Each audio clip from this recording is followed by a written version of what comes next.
بەڵێ دووبارە ڕێز و سڵاو هاوڕێیان لە سووریادا بەڕاستی پێشکەوتنی زۆر گۆڕانکاری زۆر سەیری و سەمەرە ڕۆەدەن، ینی گۆڕانکاریەکان وەکو شەپۆڵێک یەک بە دوای یەک چرکە بە دوای چرکە دێنە ئاراوە. هەندێک جار شەپۆڵەکان زۆر بەرز و گەورن، هەندێک جار شەپۆڵەکان زۆر ئاسایی و بچووک و لەسەرخۆن. ئیتر تەماشامان کرد دوێنێ شتێکی سیر ڕوویدا لە مێژووی سووریادا و ئەمڕۆکە دەمانەوێ ئەو شتە سەیرە کە ڕوویدا لەسەر مێزەی نەشتەرگەری دایبنێن و ئیتر بە کورتی باسی لێوە بکەین. ئەویش ئەوەیە کە جاری یەکەم ئەحمەد ئەڵشەرع لێ دوانەیەکیدا ئیتر باسی لەوە کرد کە لە بۆ کوردەکان و دروزیەکان جگە لە سربەخۆیی هەموو شتێک کراوەیە بۆ گفتوگۆ، ئامادەن بۆ گفتوگۆ، واتە جگە لە سربەخۆی ئەکرێ کۆنفدرالیزم بێ، ئەکرێ کۆنفدرالی بێ، ئەکرێ لامەرکەزیەت بێ، دەسەنترالیزیشن بێ. خۆی لە خۆیدا ئەمە وەکو چەکێک بەکاردێنێ مەسەلەی جیابوونەوە، یعنی هەتا وەکو ئێستا هیچ بەرپرسیارێکی بچووکی هێزەکانی سووریای دیموکراتیک کۆیانیش خۆسەری باسی لە سربەخۆیی و شتیوە نەکردووە. تەنانەت مەسەلەی فدرالیش هێزەکانی سووریای دیموکراتیک باسی نەکردووە، بەڵکو خۆسەری باسی کردووە و بە تایبەتیش لە کۆنفرانسی حەسەکەدا لەگەڵ ئەنە کەسە و لایەنەکانی دیکە ئەمە زیاتر باسکرا و دیارە ئەمەش تەکتیکێک بوو بۆ ئەوەی کە بڵێن ئیتر داخوازی کۆنفدرالیزم داخوازی هەموو لایەنە کوردیەکانە، بەتەنیا داخوازی پێدەنیە و یانیش داخوازی خۆسەری دیموکراتیکیش نییە. خۆی لە خۆیدا هێزەکانی سووریای دیموکراتیک لەبەرەوەی نیوەی زیاتری عەرەبن لێدوانێکی بەو شێوەی لە هیچ کاتێکدا نەداوە، بەڵام هەم تورکیا هەم حکوومەتی کاتی دیمەشق و لایەنەکانی دیکە بەردەوام ئەو بنیشتە دەجوونەوە، واتە ئیتر کوردەکان و یانیش دروزەکان دەیانەوێت لە سووریا داببڕێن. لە ڕاستیدا شتێکی وان نییە. بابینە سەر ئەسلی بابەتەکە، هەروەکو گوتمان ئەحمەد شەرع لێدوانێکی بەو شێوەیەدا، بەڵام پاشخانی ئەو لێدوانە چییە؟ دەبێ باس لەوە بکەین. هەروەکو باسمان کرد دوای کۆنفرانسی حەسەکە، واتە کە پێی دەگوترێت کۆنفرانسی نەتەوەیی، ئیتر لەوێ دروشمی فدرالیزم بەرز کرایەوە و ئەمە گفتوگۆکانی نێوان ئەحمەد شەرع و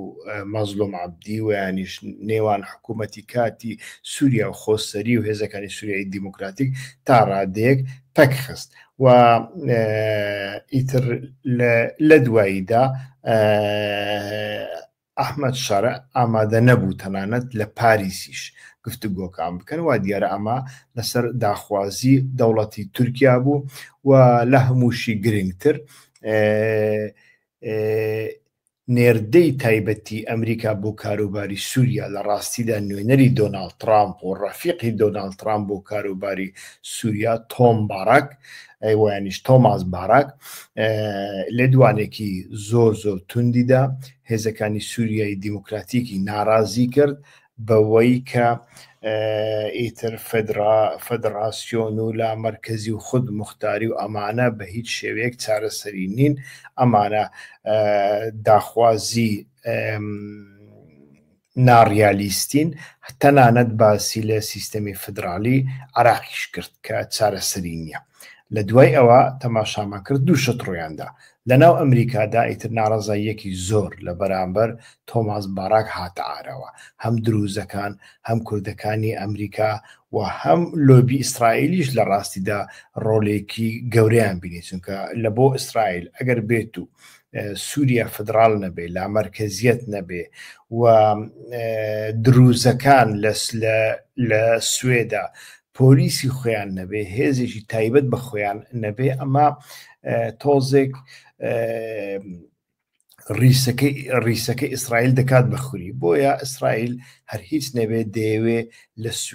لە سوێدادا سیستەمێکی وا هەبێ بەڵام لە سوێدا کاتێک سیستەمێکی وا هەبێ ئەی بۆ ئەم سیستەما لە بۆ عەلەویەکان نەبێ لە بۆ کوردەکان نەبێ ئەمە جێگای پرسیارە بۆ لە بۆ کریستیانەکان نەبێت چۆن ئەبێ شتێکی وا ڕووبدا بە کورتی گوشارێکی زۆر زۆر لەسەر تۆماس باراک سازکرا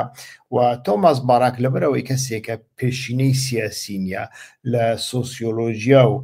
دیمۆگرافیای سووریا هیچ شتێک نازانێ ئەمانە کۆمەڵێک بازرگانن هاتوونە ئەڵێن با بە زووترین کات هەموو شتەکان کۆبکەینەوە سەریەک و وەکو دەستکەوتێک بۆ دۆناڵد ترامپ بیفرۆشینە ئەمریکا و خەڵک و لە هەمان کاتدا ئێمە لەو بینەدا پارەیەکی زۆر قازانج بکەن هەموو بابەتەکەی ئەو کابینەیە نوێیە ئەمەیە بەڵام تەماشا دەکەی لە واقعدا شتێکی دیکەیە لە واقعدا ئەوەی تۆ دەتەوێ جێبەجێ نابێ ئیتر لە دوای ئەوە کۆمەڵکوژی دروزەکانیش هاتە ئاراوە لە کۆمەڵکوژی دروزەکاندا ئیسرائیلیەکان بەتوندی هاتنە سەرخەت و دروزەکان بە پێچەوانەی عەلەویەکان کە پێشتر ئامادەکاریان هەبوو ئیتر شەڕیان کرد و ئیتر ئەمە وای کرد کە تەواوی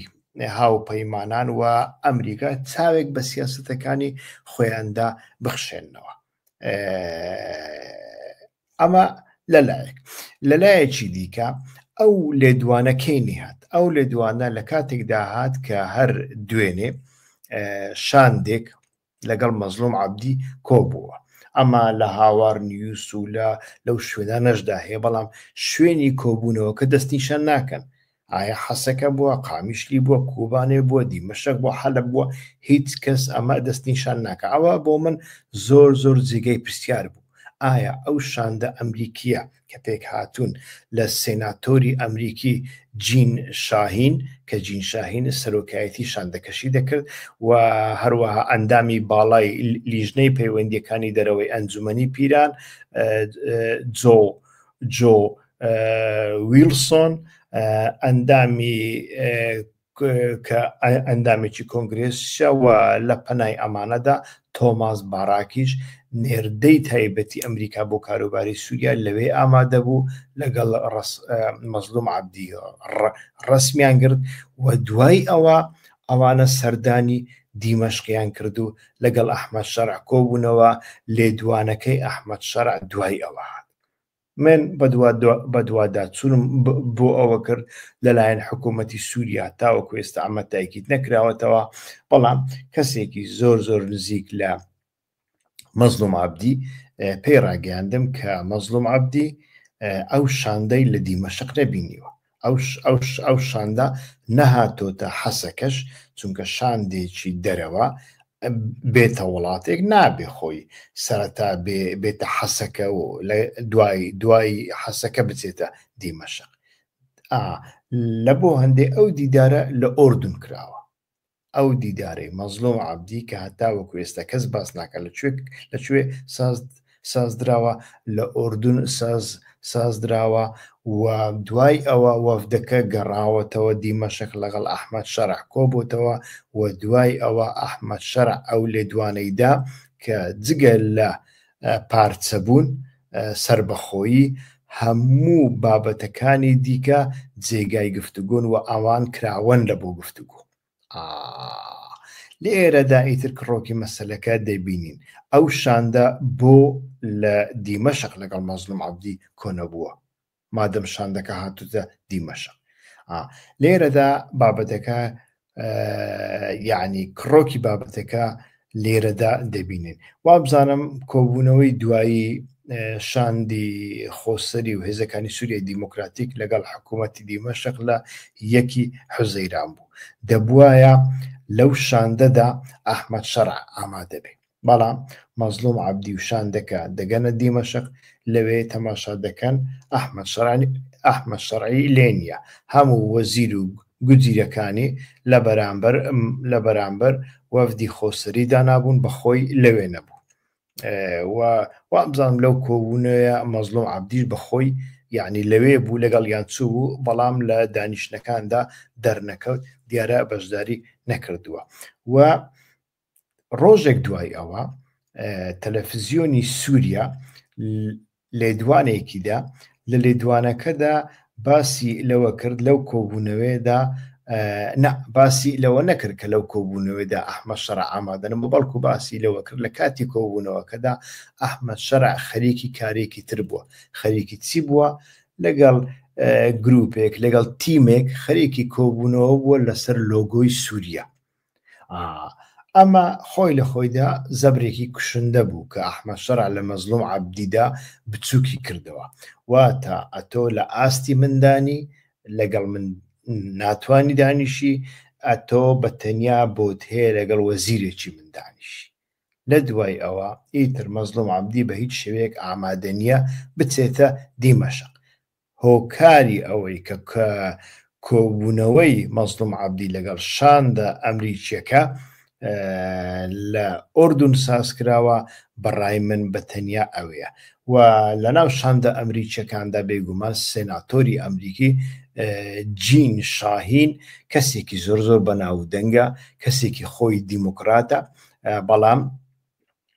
ئەندامی باڵای لیژنەی پەیوەندیەکانی دەرەوەی ئەنجومەنی پیرانە، ئەندامی باڵایە، واتە کەسێکی زۆر زۆر دەستڕۆیە لە ئەنجومەنی پیراندا. ئەمانە ئەنجومەنی پیران بێگومان کاریگەری زۆر گەوریان هەیە لەسەر بڕیارداندا. دۆناڵد ترامپیش بەبێ ئەوان ناتوانی هیچ بڕیارێک بدە. لێدوانەکەی ئەحمەد شەرع دوای ئەوە هات کە ئێستاکە ئامادەن لە بۆ گفتوگۆکردن لەسەر فەدراڵی. لێرەدا ئیتر دەبینین کە مەسەلەکە لایەنێکی دیکەشی هەیە، ئەویش ئەوەیە لەو ڕۆژانەدا دروزەکان کۆنسەی ویانیش ئەنجومەنی بەرگری نیشتیمانیان سازدا. لەو کۆنسەی دروزەکاندا هەمان تەکتیک و سیاسەت و استراتیژی هێزەکانی سووریای دیموکراتیکیان بەکارهێنا کە لە ناویاندا عەرەبی سوننا و سوریانیەکانی سوەیدادا تێدا جێدەگرن. ئەمە زۆر زۆر گرنگە. لە هەمان کاتدایتر لە کۆبوونەوەی کۆتایی دوایی نێوان ئیسرائیل و حکوومەتی کاتی سووریادا شەهبانی کە لە پاریس سازکرا، لەوێشدا ئیتر نازانم وا بزانم واشنتن پۆست بوو باسی لەوە کرد کە حکوومەتی سووریا بەوە ڕازی بووە ئیسرائیل کۆریدۆرێک ڕێگایەک لە بۆ سوێدا بکاتەوە، کەواتە ئیسرائیل دەگاتە سوێدا. خۆی لە خۆیدا حەما و حومس و حەما و داڕا و ئەوانەش ئیتر ئیسرائیل ڕێگانادا هێزەکانی سووریا لەوێ چەکی قورسیان هەبێ و یانیش هێزێکی زۆر گەوریان هەبێ. و ئەمەش چیمان بەبیر دێنیتەوە؟ تیۆری کۆریدۆری ویانیش دەواازەی داودمان بەبیر دێنێتەوە. ئایا ئەمە لە ئایندەدا ئەمە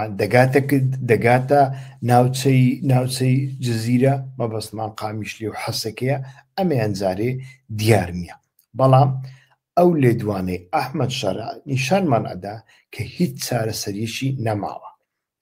چارەسەریەکی نەماوە لەلایەک ئیسرائیل کۆریدۆرەکەی خۆی دەسەپێنێ لە بۆ سوێدا، لە هەمان کاتدا لە سوێدا ئەنجومەنێکی سەربازی بەناوی کۆنسەی بەرگری نیشتیمانی ساز دەکرێ و ئەمانە ڕێگەنادەن حکوومەتی سووریا ببورن سوپای حکوومەتی کاتی سووریا بچێتە ئەو ناوچەیە، مەگەر چەند پۆلیسێک و یانی چەند هێزێکی ئاسایش بە چەکی سوک. ئیتر کەواتە لێرەدا لە بەرامبەر هێزێکی 100,000 کەسی وەکو قەسەدا دەتوانێ ئەمە بکە یان نا، ئەمەشیان جێگای پرسیارە. خۆی لە خۆیدا شەڕی ویانیش کۆمەڵکوژی ئیسلامیەکان، هێزە ئیسلامیەکان و حکوومەتی ئەلشەرع و چەتەکانی لە سوێدادا تەواوی ڕۆژەوی سیاسی و بابەتەکەی گۆڕی و ئەمە ئێستا کە تەماشامان دەکەن ئێستا کە ناڵێم ناگۆڕدرێ ناڵێم ئەمە بڕیاری دواییە بەڵام ئێستا کە تەماشا دەکەین مەسەلەی فدرالی لە چوارچێوەی ئەو شەرت و مەرجانەی ئێستادا تەماشا دەکەین مەسەلەکە ئیتر لەسەر مێزە کە پێشتر خەتی سوور بوو ئایا ئەمە تورکیا لەمە ئاگادار کراوەتەوە ڕازی کرایە یان نا ئەمیان جارێ بە تەکیدی نازانێت بەڵام پێدەچێت تورکیا بەلای کەمەوە ئاگادار کرابێتەوە لەو بابەتە کە سووریا بەرەو ئەو ئاراستەیە دەچێت ئێحتیمالی تێکدانی ئەمە هەیە هەموو ئەحتیمالێکی لە سووریادا لە ڕۆژهەڵاتی ناوەڕاستدا هەموو ئەحتیمالێکیە کەس چاوەڕێی نەدەکرد ئیتر لە عێراقدا کاتی خۆی ئەڵقاعیدە و ئێران بتوانێت سوپایەکی زلی جۆرج بۆش یعنی سوپای ئەمریکا لە عێراق دەربکە بەڵام دەریان کرد ئیتر دوای ئەوە داعش هاتەوە ئەمریکا دووبارە گەڕایەوە یعنی ئەمە ڕۆژهەڵاتی ناوەڕاستە زۆر شت ئەکرێ بگۆڕ گۆڕانکاریان بەسەردابێ ئەوە لە مەسەلەی دروزەکاندا پاشان هەر لە مەسەلەی دروزەکاندا ئیتر تەماشامان کرد شێخ حکمەت کە کەسێکی زۆر بەکاریگەرترین شێخە و هێزە چەکدارەکانی دروزەکان سەر بە ئەون ئێستاکە بووەتە تاقە ڕدێن سپی پێشتر سێ کەس بوون ئێستاکە تاقە ڕدێن سپیە و هەموو شێخەکانی دیکە کە پێشتر داوای سازشیان دەکرد داوای ئیتیفاقیان دەکرد لەگەڵ حکوومەتی ئەلشەرع بەبێ بەکارهێنانی چەک و یانیش بەبێەوەی هێزی چەکداریان هەبی و یانیش بەبێ ئەوەی داواکاری ستاتویەک بکەن ئەمانە هەمویان هاتنە پێر پاڵ شێخی گەورە شێخ هیجری کە نزیکی ئیسرائیلە ئێستا کە دەمینێتەوە عەلەویەکانیش لە ناوە خۆیاندا ئیتر تەماشا دەکەین ئەوانیش دووسێ پارچەن پارچەیەکیان هەیە لە ناوخۆیە ئیتر ئەو پارچەیە جارێ قسەی لەسەر ناکەین پارچەیەکیان هەیە لە دەرەوەنە ئەمانە داوای سازشکاری دەکەن و ئەمانە زیاتر لە عەلەویە دەوڵەمەندەکان پێدێن کە مڵک و ماڵیان هەیە لە ئەوەی لە سووریا لە هەمان کاتدا لە ناوخۆدا لە ناوخۆی ناوچەی یعنی سەر دەریای سپی ناوەڕاست لە ناوچەی عەلەویەکان لازقی و ئەوانە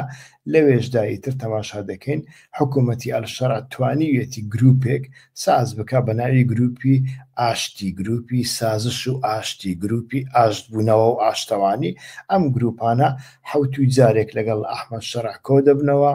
و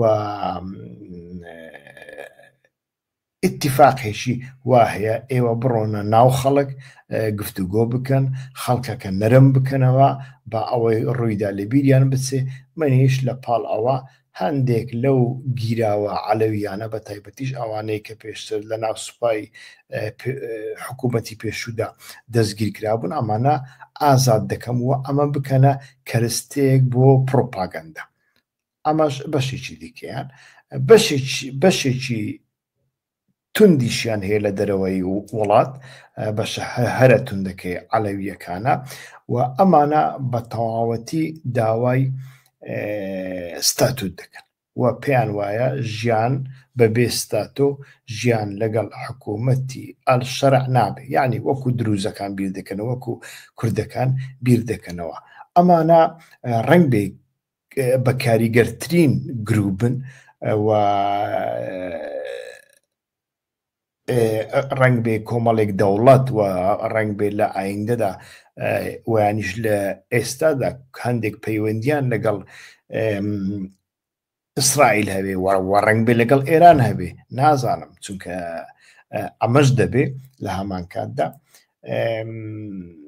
ئەمانە وەکوتم داوای ستاتوت دەکەن بەڵام لە ناوە خۆی سووریادا کەس ناوەری پشگیریان لێ بکە ئێستاکە ئەوەی دیار نییە مەسلەی عەلەویەکانە. عەلەویەکان چ کاتێک دەتوانن یەکگرتوو بن، یەک گوتاریان هەبێ و یەک پرۆژەیان هەبێ و داوای ستاتوی خۆیان بکەن. بەگشتی ئێستا کە تەماشا دەکەین ئەگەر لەو شەرت و مەرجەی ئەمڕۆ و سیاسەتی ڕۆژانەدا تەماشا بکەین، مەسەلەکە تا ڕادێک ئەتوانین بڵێن یەکلایی بۆتەوە کە حکوومەتی کاتی ئەحمەد ئەلشەرع ئیتر هەنگاوی ناوە بۆ قۆناغێکی زۆر زۆر نوێ و زۆر زۆر جددی. وا دیارە ئەمەش ئەمریکا لە پشتێتی و ئەمریکا ڕێکی دەخا. لە کۆتاییدا دەمەوێ ئەوە بڵێم ئایا ئەمە ئیعلان دەکرێت؟ بەڕای من زەحمەتە، چونکە ئەمە ڕەنگ بێ کێشەی گەورەتر ساز بکە. یەک لەوانە تورکیایە،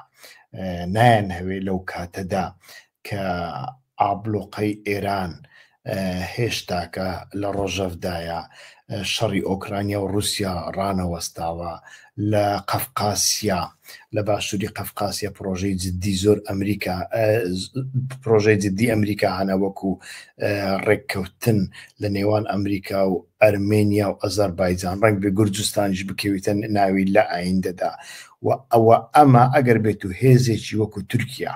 لە پشتی نەبێ و لەگەڵی نەبێ ئەمریکا و ئیسرائیل زەحمەتە بتوانن لەمەدا ئەنجامێکی یەکلایی وەربگرن. ئەو وڵاتانە ئەکرێ ڕۆبڕووی گوشاری توندی رووسیا و ئێران و چین ببنەوە. لە بۆ هەندێک جارێک کاریان بە تورکیە. لە هەمان کاتدا لە پرۆژەکانی سووریایی نوێدا جگە لە ئاسایشی ئیسرائیل هاوکات مەسلەی بازرگانی و پارە هەیە. لە بۆ هەندێ سعودیا و قەتەڕ و وڵاتانی دیکەن ئەمانە تا سەڕادەیەک بە سووریایەکی دابشکرا و فدرالی ڕازی دەبن. ئەمەشیان جێگەی پرسیارە، چونکە سعودیاش ئیتر هەتاوەکو ئێستا شانازی بەوە دەکا کە ناسنامەی عەرەبی سووری دەبێ بپارێزرێ. بۆیە بەڕای من ئەمە ئیعلان ناکرێ، ئەمە وەکو فدرالی ئیعلان ناکرێ، بەڵکو وەکو لامەرکەزیەت ڕەنگ بێ ئیعلان بکرێ. بەڵام ئەمە گرنگ نییە، گرنگ ئەوەیە ناوەڕۆکەکەی چۆنە، ناوەڕۆکەکەی چۆنە. ئەو ناوەڕۆکە تا چڕادەیەک لە دەستوردا جێبەجێ دەکرێت و ئەمەش بەڕای من پەیوەندی بە سیاسەتی و داخوازیەکانی ئەمریکاوە هەیە. ئەمریکیەکان لە کۆتاییدا ئەتوانن ناوەڕۆکی ئەو لامەرکەزیە و یانیش ناوەڕۆکی ئەو فدرالیزمە کە ناوی لێنراوە لامەرکەزیەت ئەوان دیاری بکەن. بە کورتی ویستم ئەمەتان پێشکەش بکەم کە ئەمە ڕووداوێکی زۆر زۆر گرنگە، هەم لە سووریا، هەم لە بۆ کوردەکان، هەم لە بۆ هەموو ڕۆژهەڵاتی ناوەڕاست کە وڵاتێکی دیکە بەرەو لامەرکەزیەت دەچێ و دەوڵەتی سنترال تاوەکو دێ گرانی و قورسایی خۆی لە دەست ئەدا.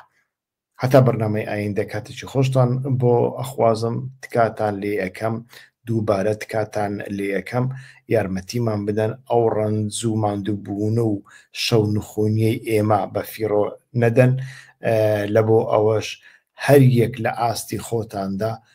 لینکی کەناڵی یوتیوبی هیوا خۆشناو کۆپی بکەن و لە بۆ دۆست و هاوڕێیانتان بنێرن و داوایان لێ بکەن ببن بە سوبسکرایب. سوبسکرایبکردن زۆر زۆر گرنگە بۆ ئەوەی من ناچار نەبم ڤیدیۆکان لە شوێنی دیکە لە بۆ خەڵک بنێرم، بەڵکو ئەگەر بێت و سوبسکرایبت کرد هەر کاتێک ئێمە لایفێک دەکەین ئەمە تەلەفۆنەکەت و یانیش لەپتۆپەکەت کەناڵی یوتیوب و یانیش ئاکاونتی گوگل ئاگدارت دەکاتەوە. تا بەرنامەی ئایندە کاتێکی خۆش، ڕێز و سڵاو هەر بشین.